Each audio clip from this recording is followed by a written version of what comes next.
Hello and welcome to TVM's Metro Update. I am Blessing Sampson. Here are some of the news making the round this hour.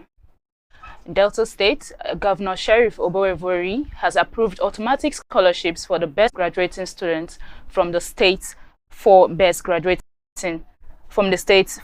universities as part of efforts to promote academic excellence and youth development.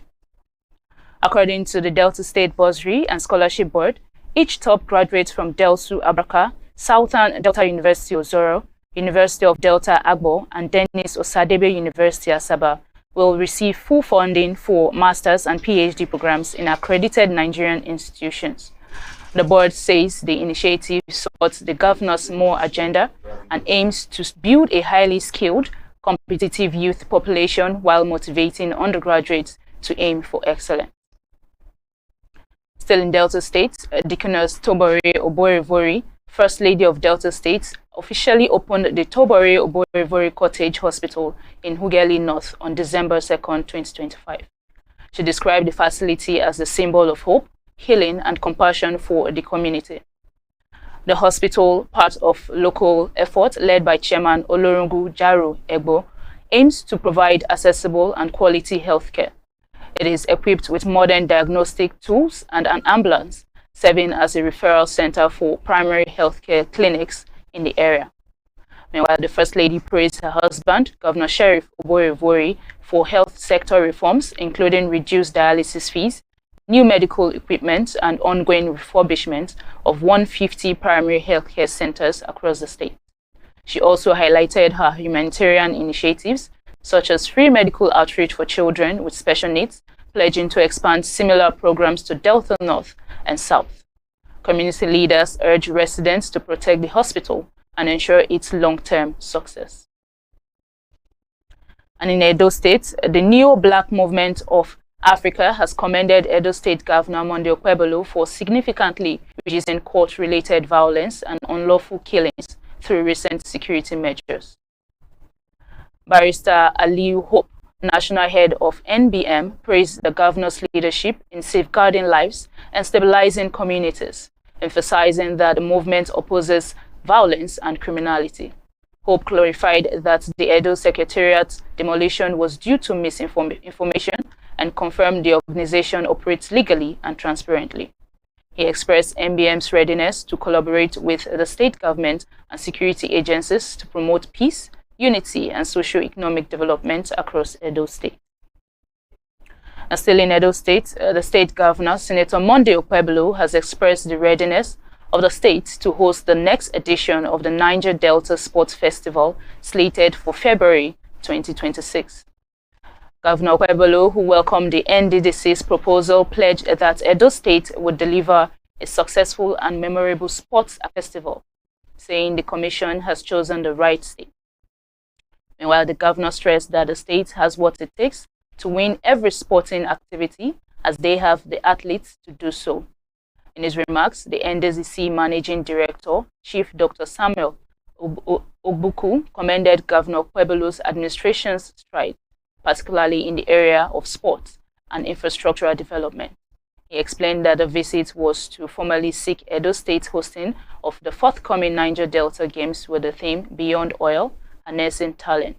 Dr. Ogbuku stated that the festival, whose maiden edition was held earlier this year with over 3,000 athletes from the 9 Niger Delta states, was designed to strengthen regional integration using sports as a unifying tool.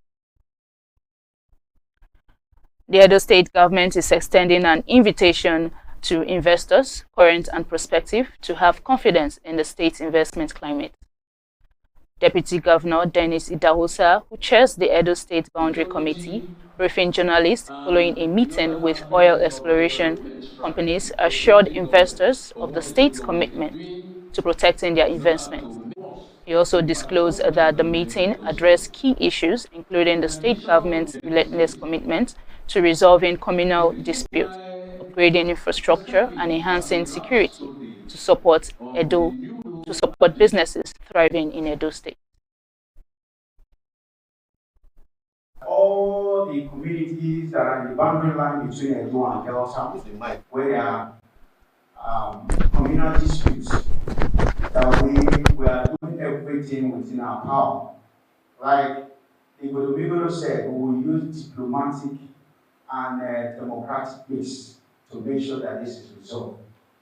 And for us in Edo, we are encouraging all the investors to come in and invest in Edo State. And the easy ways of doing business in line with the economic drive of Executive Governor of our state, Distinguished Senator Monday Okpebholo, is top-notch. I want to encourage all Edo citizens that His Excellency is doing so much in area of infrastructure to give accessible road to major companies and communities, and also is ensuring that there is security of life and property across the states by investing aggressively in area of security. So on that note, they were very pleased with the meeting, and they have assured us that we should come as well for on-the-spot assessment or inspection in area where they are currently doing business in Orion or local government of Edo State. So on this note, I want to use this opportunity to appeal and encourage all the investors in multinational companies in Edo that His Excellency Distinguished Senator Monday Okpebholo will do everything to protect their investments and also for them to do their job more effectively. In other news, the Edo State House of Assembly has summoned Honorable Natasha Irobosa, representing Ego constituency, to appear before its Ethics and Privileges Committee within a week over alleged misconduct. Speaker Blessing Agbebaku stated that the lawmaker must address actions linked to her relationship with music star Tubaba that have gone viral and embarrassed the Assembly. The committee is expected to submit its findings to the House within 2 weeks. And now to some national stories. 70 years of service by women in the Nigerian police force was the focus of a special day at the force headquarters, where female officers took charge of all operations. The occasion served to honor decades of resilience and quiet victories by women in uniform, which began in 1955. As the achievements of women pace setters were rolled out, the current officers pledged renewed commitment to serve their nation with dedication, courage, and unwavering strength. In other news, President Bola Tinubu has sworn in Aminu Yusuf as the new chairman of the National Population Commission, along with Commissioners Joseph Haruna Kibu and Tonga Betara Bulafara. The brief ceremony took place during the opening of the Federal Executive Council meeting. Yusuf, confirmed by the Senate on October 22, 2025, succeeds Nasser Issa Kwara, who had served since 2020. 5 permanent secretaries were sworn in also at the event. The Senate has passed for second reading a bill seeking to amend the Terrorism Act to classify kidnapping and hostage-taking as acts of terrorism. Sponsored by Senate leader Opeyemi Bamidele, the bill proposes the death penalty without the option of a fine or alternative sentence for offenders. Bamidele said the amendment aligns with the Senate's resolve to support the federal government in tackling insecurity, recalling a recent decision by lawmakers to adopt a stronger legal framework against kidnapping. He described kidnapping as a growing and highly commercialized crime that has disrupted communities and education nationwide. The bill has been referred to joint committees on judiciary, human rights, and legal matters, interior, and national intelligence to report back in 2 weeks. This is a ritual that every person who wants to be a minister must go through. It's constitutional. That's why we brought you back here. And you would have seen the kind of respect that this chamber has for you, that even before you later got here, we were informed that you will be coming. And so we prepared for you. We are delighted that we did not waste time, because we want you to go straight into action as a minister of the Federal Republic of Nigeria if you are cleared by this Senate, and then assist us in tackling the insecurity in the country. Why the Southwest seem to be doing very well, sir, is because all the governors agreed together. And that's why regionally, governors must come together, because 2, 3 are better than 1. And that's why for us to them to understand that. So sorry for that breaking transmission, for that mix-up. In other stories, the Senate has confirmed former Chief of Defense Staff, General Christopher Musa, as Nigeria's new Minister of Defense after a 5-hour screening. His appointment follows nomination by President Bola Tinubu to replace Mohamed Badaru, who resigned due to ill health. Addressing rising insecurity, Musa vowed to investigate recent troop withdrawals, stop ransom payments, and use technology to track criminals. He ruled out negotiating with kidnappers, stressing that it undermines security. Senate President Godswill Akpabio supported Musa's approach, rejecting ransom payments and criminal rehabilitation, and assured the Defense Minister of the Senate's backing in efforts to secure the nation. Minister must go through his Presidential Advisor on Policy Communication, Daniel Bwala, says the Tinubu administration maintains a strict policy of not negotiating with terrorist groups. That even before you later got here, we were informed that you'll be coming. And so we prepared for you. We are delighted that we did not waste time, because we want you to go straight into action as the Minister of the Federal Republic of Nigeria, if you are cleared by this Senate, and then assist us in tackling the insecurity in the country. Why the Southwest seem to be doing very well, sir, is because all the governors agreed together. And that's why regionally, governors must come together, because 2, 3 are better than 1. And that's why for us to them to understand that the bandits do not respect border. They do not at all. In fact, where they get their strength is the ability to run when you attack them, especially around Sokoto area at the end. They get to Niger, they come back in. And that's why I said it's important that for the multinational joint task force in Gemena, we need to also build up their capacity to hold up down towards the border with Mali and Burkina Faso, because we're beginning to have those, and that's why we're having those incursions into Kwara, coming down southwest, and we must stop them not to get further than that. I think action has already been done and put in place. It is for us to harmonize all this. In other stories, Presidential Advisor on Policy Communication, Daniel Bwala, says the Tinubu administration maintains a strict policy of not negotiating with terrorist groups.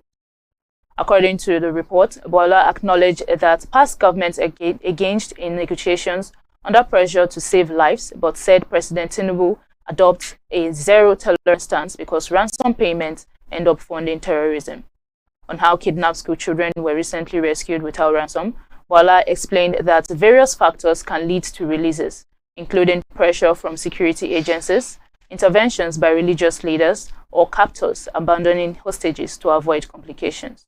He added that in some cases, families or state governments may pay ransoms, but instead the federal government neither pays nor will pay ransom to terrorists.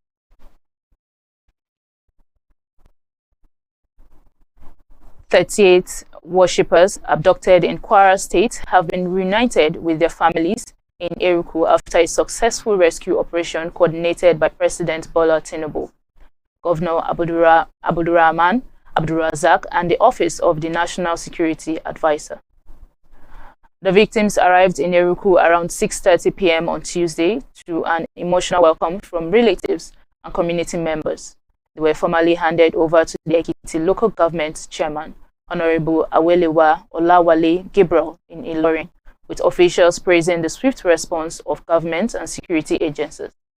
Honorable Awelewa thanked President Tinubu, Governor Abdulrazak, and NSA and all security operatives for their efforts, assuring residents that the local authorities would continue to strengthen security across the 10 wards. The Owa of Eruku also expressed gratitude, saying the safe return of the worshippers has brought relief and joy to the community.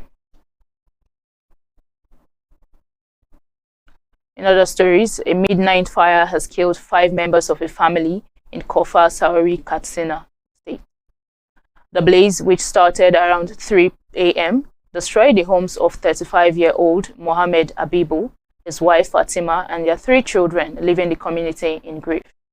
Residents suspect a power surge caused the fire, which spread rapidly while the family slept.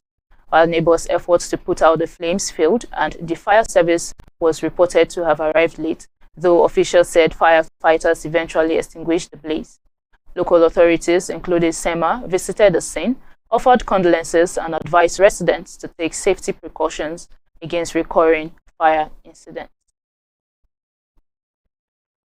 TVM's Metro update returns after this quick break. Do stay tuned.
Welcome back from that quick break.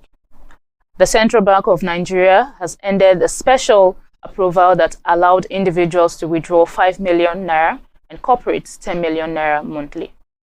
In a new circular issued on December 2nd, 2025, the CBN said the change aligns cash policies with current realities and aims to cut cash management costs, boost security, and reduce money laundering risk. Effective January 1st, 2026, individuals may withdraw a maximum of 500,000 naira weekly, while corporates are limited to 5 million naira. Withdrawals above the limit attract 3% and 5% charges, respectively. ATM withdrawals are capped at 100,000 naira daily and 500,000 naira weekly, counting towards the weekly limit. All denominations can now be loaded into ATMs, and third-party checks remain limited to 100,000 naira. A bank must report withdrawals and deposits above limits monthly and keep separate accounts for excess withdrawal charges. Government revenue accounts, microfinance banks, and mortgage banks are exempt, while embassies and donor agencies lose previous exemption. Still on business news, the National Economic Council has approved 100 billion naira pending President Tinubu's final ratification to rehabilitate training institutions for the police and other security agencies nationwide. At its 154th virtual meeting chaired by Vice President Kashim Shettima, NERC also endorsed 2.6 billion naira for consultancy services.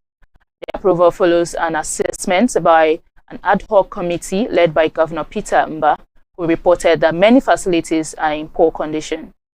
Vice President Shettima reaffirmed the government's commitment to improving security infrastructure and urged governors to ensure reform produce measurable results for citizens. And now to some international stories. The death toll from Hong Kong's worst fire in decades has climbed to 159 after authorities completed searches of the affected apartment blocks in Tai Po.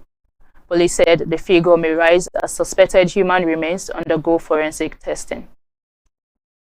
Mourners have continued to gather near the charred Wong Fong Court buildings, honoring victims aged between 1 and 97. Authorities say the blaze spread rapidly due to renovation materials, including non-fire resistant netting and scaffolding. Meanwhile, 15 people, including construction company leaders, have been arrested for suspected manslaughter, while 6 others face charges over malfunctioning fire alarms.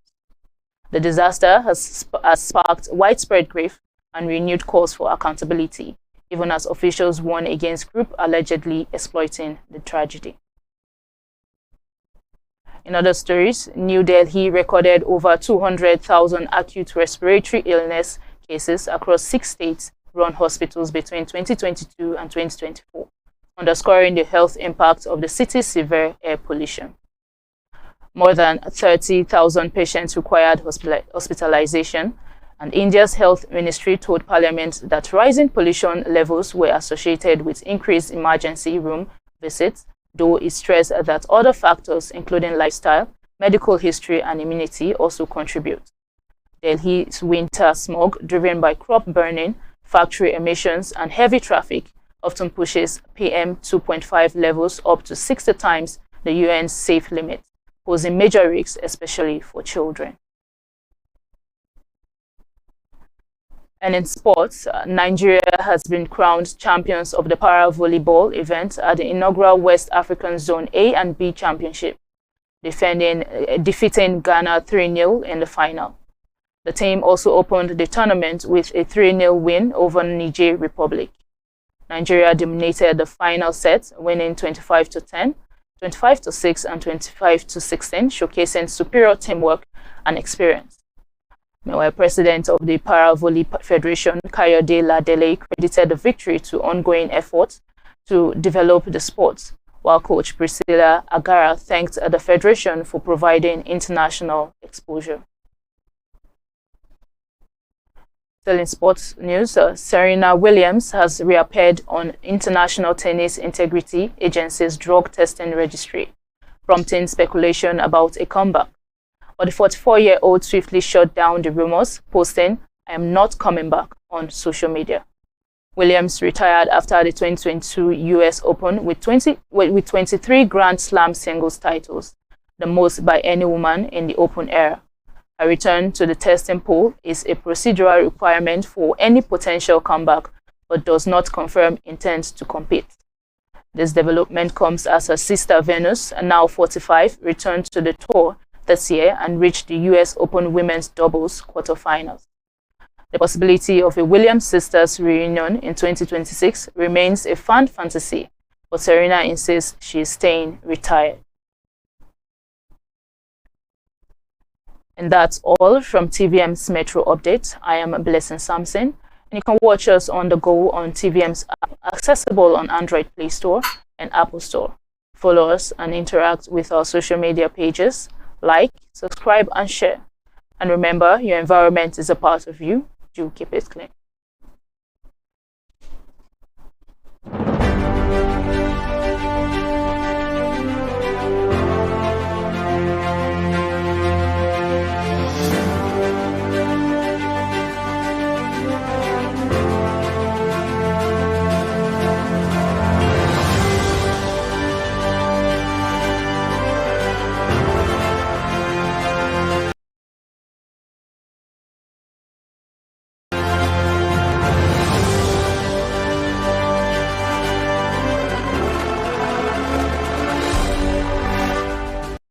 This is TVM. TVM delivers breaking stories, global headlines, and the moments that matter. From exciting sports action to exclusive local events, we keep you connected. Celebrate our culture, people, and voices with powerful documentaries and inspiring stories. Experience premium entertainment, from trending music to urban lifestyle and beyond. Grow your spirit with life-changing messages and uplifting perspectives. Lead the way with bold conversations, fresh ideas, and thought-provoking shows. Wherever you are, whenever you want. Watch TVM on all your devices. TVM.